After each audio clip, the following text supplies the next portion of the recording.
Welcome to this week's drawing assignment. This video will demonstrate how we use the previous drawing information to create new exterior elevations in this week's assignment. So to begin, let's pull out the measurement information from the handout provided last time we were together. This is the measurement information for the section drawings. Now let's take out this week's assignment information also. There you will find additional measurements and some very general instructions on how to do the assignment. Set that information aside within easy reach and pull out the building cross-section from the last assignment. You will also need to refer to the floor plan, really just the ground floor plan for completing this work. You may want to print out the examples of the two exterior elevations that we will be doing in this assignment. Place them so that you can compare your drawings with these two examples. Now go ahead and place the section drawing on the board and tape it into place to make sure that it's square with your parallel or T-square that you'll be using.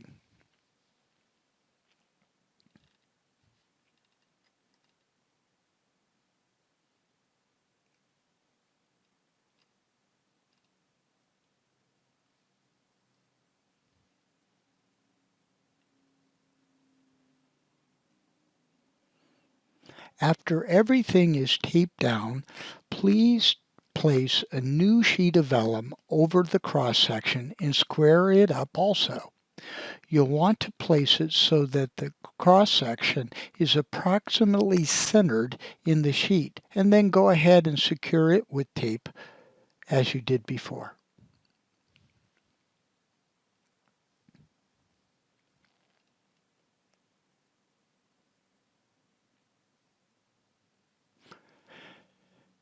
Now grab your drafting tools, your triangles, your pencils, your erasers, and get them ready as we will now start the drawing assignment.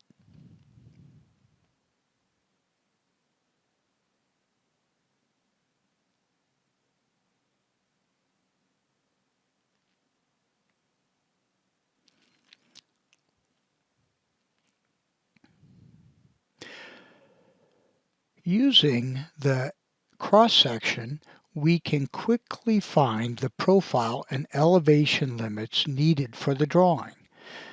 This simply requires that we trace the very outside perimeter of the drawing with no interior lines. So using your pencil, go ahead and draw the baseline, which is the ground line, at the bottom of the drawing by tracing the ground line on the section. Then using your triangle, begin drawing the very outside line of the exterior walls and roof to create the profile of the elevation.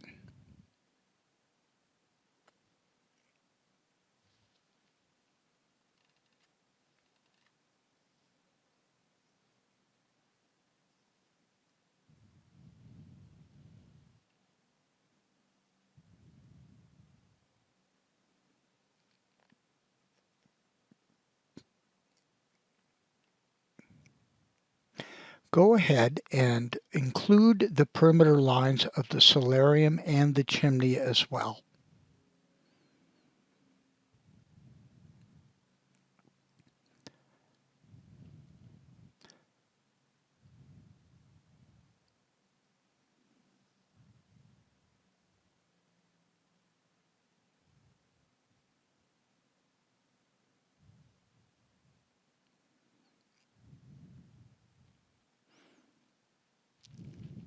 Next, we'll want to pay some attention to the finished floor line.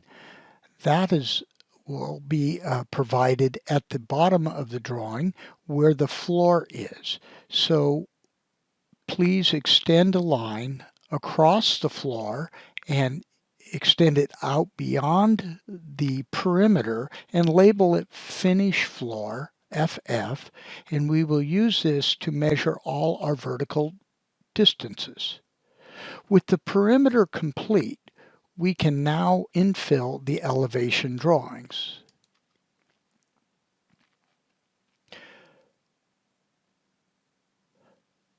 Looking at the floor plan information, we want to double check for orientation that we're working with on the north elevation.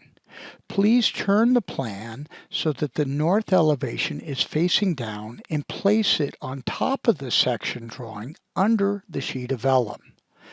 Line it up so the exterior wall aligns with the exterior walls of the building profile that you just drew. For some of you, there may be a little misalignment, but don't worry about that. Line it up on the right side of the drawing and proceed to tape it down to keep it from moving.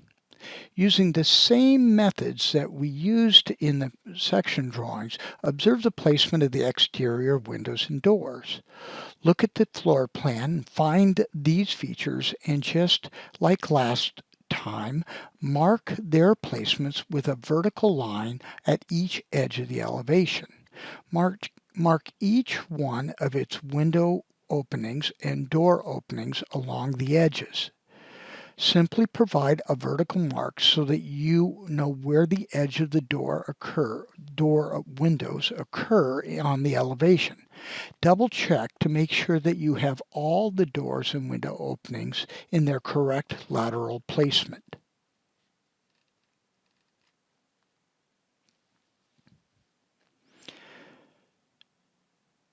Now, finding the finished floor line, measure up the drawing a dimension of 6'8" at the 1/4 inch scale and mark that location. As with the previous drawings, all of our doors and windows will have alignment of the head condition, so draw each of the openings with a horizontal height of 6'8". Now that we have the door and window sides and tops, we need the window sill heights. Using the information from the previous section and drawing information, observe that the window height is at 3 foot above finished floor. Measure and mark each of the windows as required. Now complete the door opening by extending the door edges down to the finished floor line. You should now have 3 rectangles representing the windows and 1 longer rectangle representing the door. Go ahead and clean up and erase the extra lines that are extend on the drawings.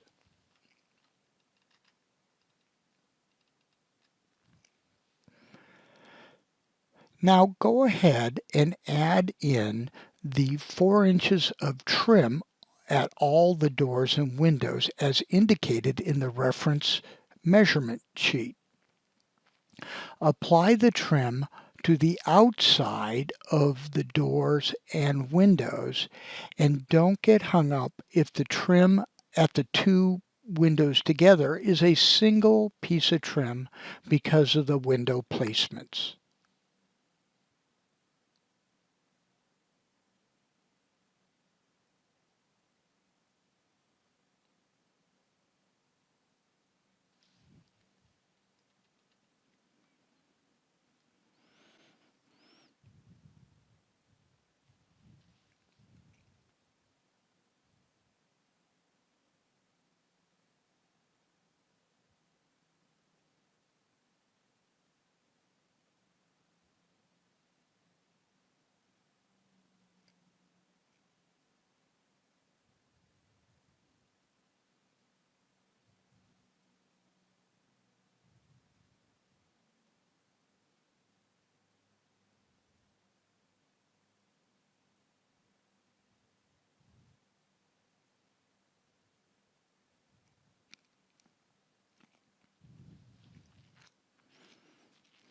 When you're completed with the trim for the doors and windows, apply eave trim to the roof lines, which should be approximately 6 inches in thickness.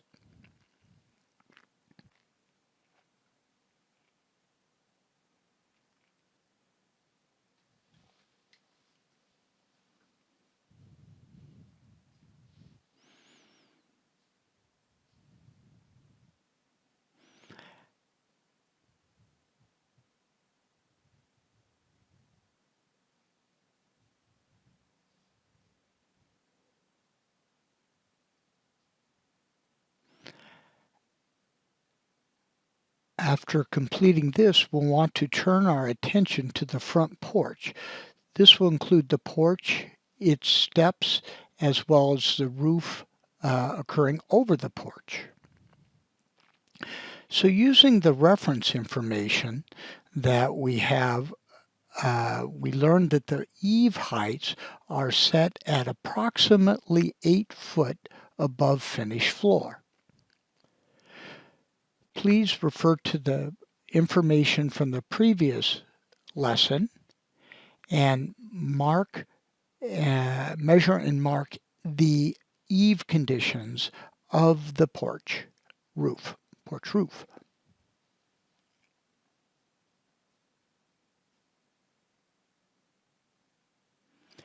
Now that we know that the overhead conditions for the roof, we can turn our attention to the roof base itself, the porch base itself.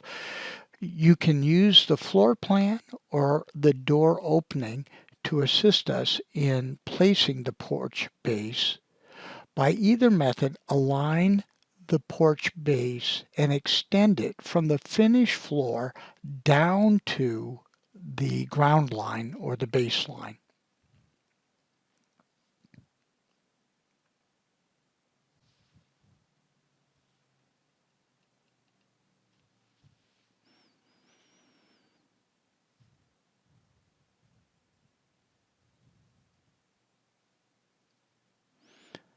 The width of the porch should be approximately 4 feet across.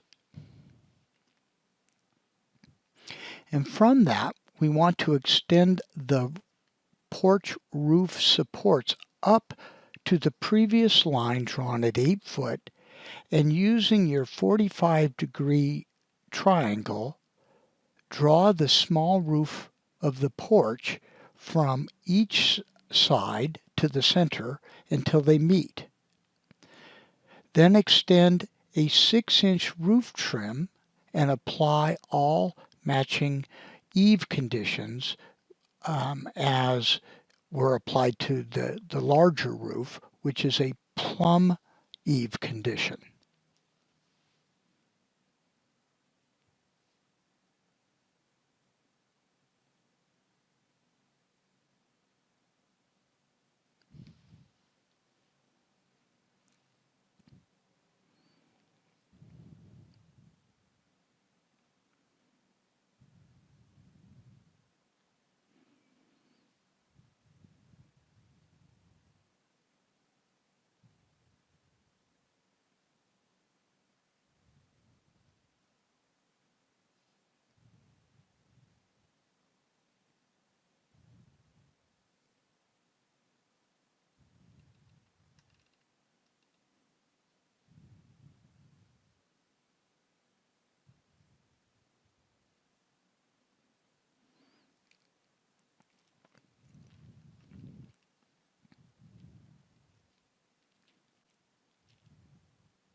We will next turn our attention to the porch steps. There we will observe that the porch has 5 risers and 4 treads. Please refer to the previous lesson's handout for some additional information on this part of the drawing. If we consider the height of the porch at 36 inches or 3 feet, and we think about the 5 risers, each riser should be just a little bit over 7 inches per step. You can scale and draw this information, or you can use a scale divider technique to find the tread heights for each step.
We next turn our attention to drawing the railings that occur on either side of the porch steps.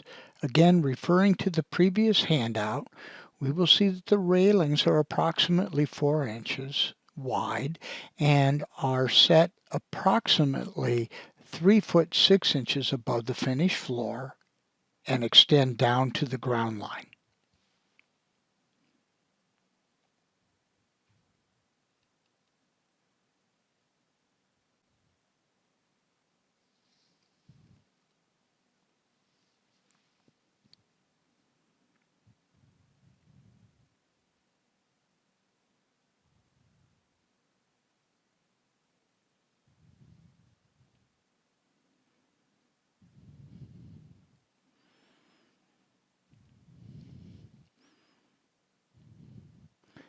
In this elevation, not a lot is seen of the railing, but as we go to the next elevation, you'll see more information about how the heights work and how the railings are illustrated.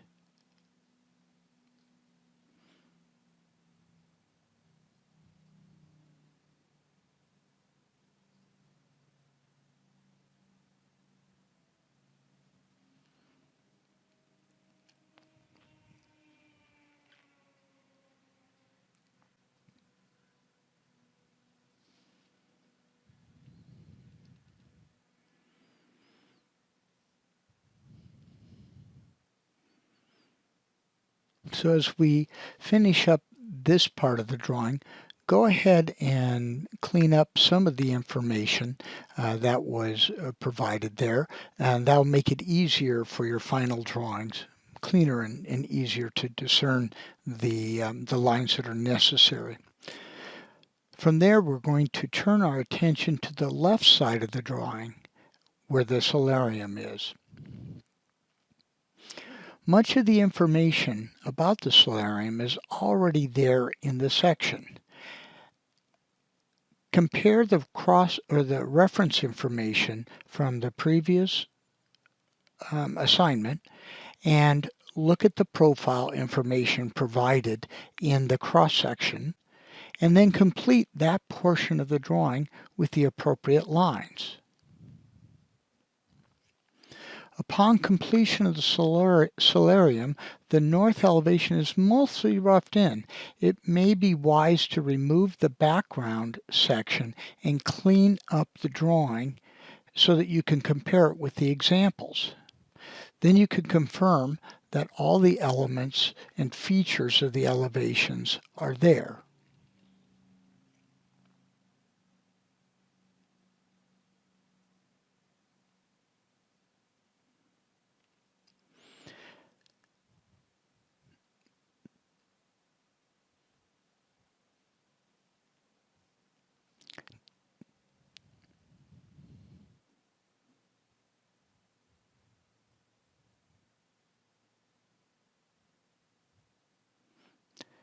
Now in this case, as we're comparing, we observe that the greenhouse window is missing, and it was relatively easy to include. Referencing the depth and the head and sill heights provides most of the information. Simply fill in the remaining lines to complete the drawing.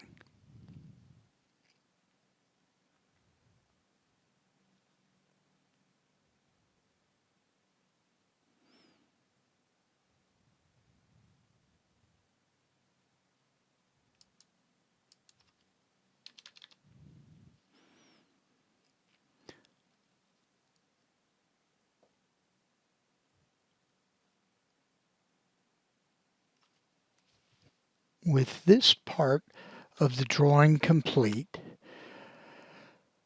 the drawing is now ready for your final tracings.